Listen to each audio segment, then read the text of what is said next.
Hello dears, ഞാനിന്ന് ഒരു variety പുട്ടാണ് ഉണ്ടാക്കുന്നത്. അവിൽ വെച്ചിട്ട് ഒരു പുട്ടാണ് ഉണ്ടാക്കുന്നത്. പിന്നെ അതിന് വേണ്ടിയിട്ടൊരു വെള്ളക്കടല വെച്ചിട്ട് ഒരു കറിയാണ് ഉണ്ടാക്കുന്നത്. ഇതിന് അവിൽ ഞാൻ വറുത്തിട്ടാണ് എടുക്കുക.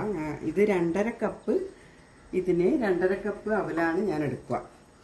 ഇതളന്നിട്ട് 2.5 കപ്പ് അവിൽ അത് വറുത്തിട്ട് പൊടിക്കണം. തരിതരിപ്പായിട്ട് പൊടിച്ചതിന് ശേഷമാണ് പുട്ടുണ്ടാക്കുക. നമുക്കിത് വറുത്തെടുക്കാം. ഇത് അവിലൊന്നും നല്ല ശരിക്കൊന്ന് ചൂടാവുകയും വേണ്ട. ഒരു 2-3 മിനിറ്റ് അപ്പോഴത്തേക്കും ഇതാവും. എന്നിട്ട് നമുക്കിത് പൊടിച്ചെടുക്കാം.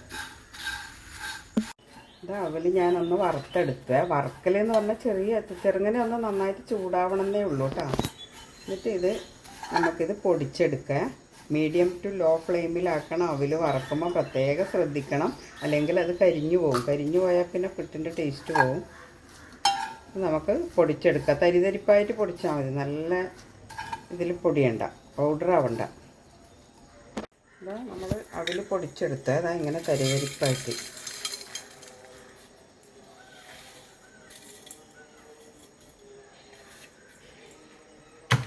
നമുക്കിത് പാകത്തിനുള്ള ഉപ്പ് ചേർത്ത് കുഴച്ചെടുക്കാം.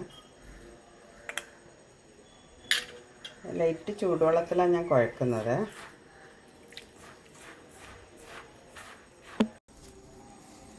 അവിൽ നന്നായി കുഴച്ച് നമ്മൾ ബ്രൗൺ കളർ അവിലാണ് എടുത്തിനെ. നിങ്ങൾക്ക് ഇഷ്ടമുള്ളത് എടുക്കാം. പിന്നെ അവിലെടുക്കുമ്പം ഓരോ വീട്ടിലെ അംഗങ്ങളുടെ അത് നോക്കിയിട്ട് വേണം എടുക്കാൻ വേണ്ടിയിട്ട്. അവിൽ വറുത്ത് പൊടിക്കുമ്പോൾ അത്രയും ഉണ്ടാവുള്ളൂ അവിൽ. അപ്പോൾ അതിനനുസരിച്ച് ക്വാണ്ടിറ്റി കൂട്ടണേ. പിന്നെ ഇതിൻ്റെ ഒന്നിച്ച് ഞാൻ തേങ്ങ കുറച്ച് ഇടുന്നുണ്ട്. തേങ്ങ ഇട്ടാൽ നല്ല ടേസ്റ്റാണ്.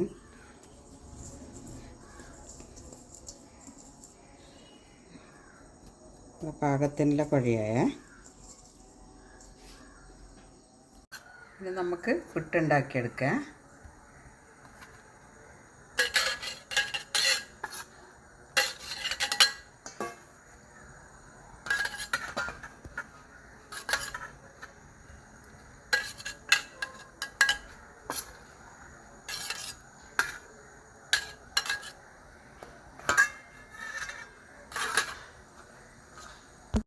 ഇതിനു വേണ്ടി ഉണ്ടാക്കുന്ന നമ്മളെ വെള്ളക്കടലയില്ലേ, അത് ഞാൻ എന്താ വേവിച്ച് വെച്ചിട്ടുണ്ട്.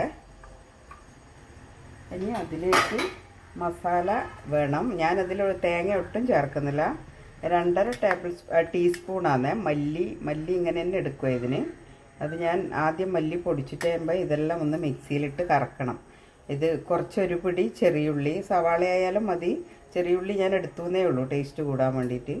പിന്നെ ഒരു കഷ്ണം ഇഞ്ചി, 2-3 വെളുത്തുള്ളി, 2 പച്ചമുളക്, 1 ടീസ്പൂണ് പെരിഞ്ജീരകം, പിന്നെ 2.5 ടീസ്പൂണ് കാശ്മീരി ചില്ലി മാത്രമാണ് എടുത്തത്. എരിവുള്ളത് എടുത്തിട്ടില്ല.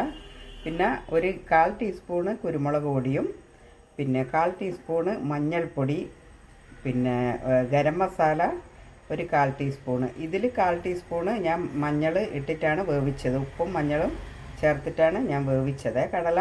ഇനി നമുക്കിത് ഒന്ന് അരച്ചെടുക്കണം. ഒരു പാൻ വെച്ചു. ഇതിലേക്കാണ് ഞാൻ കടലക്കറി ഉണ്ടാക്കുന്നത്.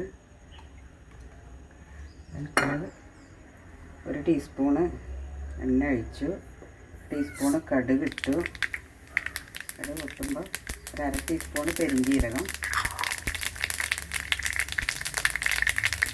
അതിട്ട് പൊട്ടിയതിന് ശേഷമാണ് ഞാൻ ഈ അരപ്പ് അതിലേക്ക് ഇടുന്നത്. ഇതാ നന്നായിട്ട് അരച്ച് വെച്ച് ഇത് അരപ്പാണ്. മസാലകളെല്ലാം ഉള്ളി, ചെറിയുള്ളി എല്ലാം, പച്ചമുളക്, ഇഞ്ചി എല്ലാം കൂടിയിട്ടാണ്.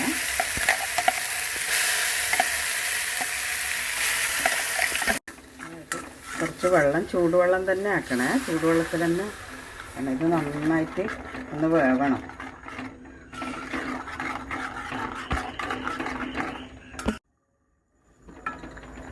മസാല നന്നായിട്ട് വെന്ത് ഇനി നമുക്കിതിലേക്ക് കടല വേവിച്ച് വെച്ച വെള്ളക്കടല അങ്ങനെ തന്നെ ഇടാം. വെള്ളത്തോടും കൂടി തന്നെ ഇടാം.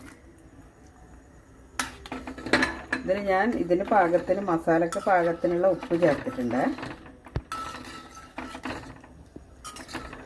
പിന്നെ ഇതിലെല്ലാം ഉണ്ടോയെന്ന് നോക്കാം. നല്ലോണം ഒന്ന് തിളച്ചാൽ കറി റെഡിയായി. നല്ല പാകത്തിനുണ്ട്. ഒന്ന് തിളക്കട്ടെ.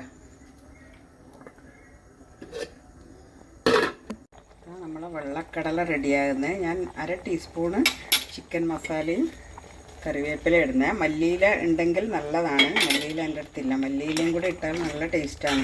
ഇത് അരച്ച് ചേർക്കുമ്പോൾ ഞാൻ ഇതിലൊരു തക്കാളി കൂടി ഇട്ടിട്ടുണ്ട്. വീഡിയോ എടുക്കാൻ വിട്ടുപോയി. തക്കാളിയും കൂടി ഇടുമ്പോൾ നല്ല ടേസ്റ്റ് വരുക. പിന്നെ മല്ലിയിലയും. നമ്മുടെ കറി റെഡിയായ ഇനി വറുത്തിടുമൊന്നും വേണ്ട. നല്ല തിക്കായിട്ടുള്ള കറി തന്നെയായി.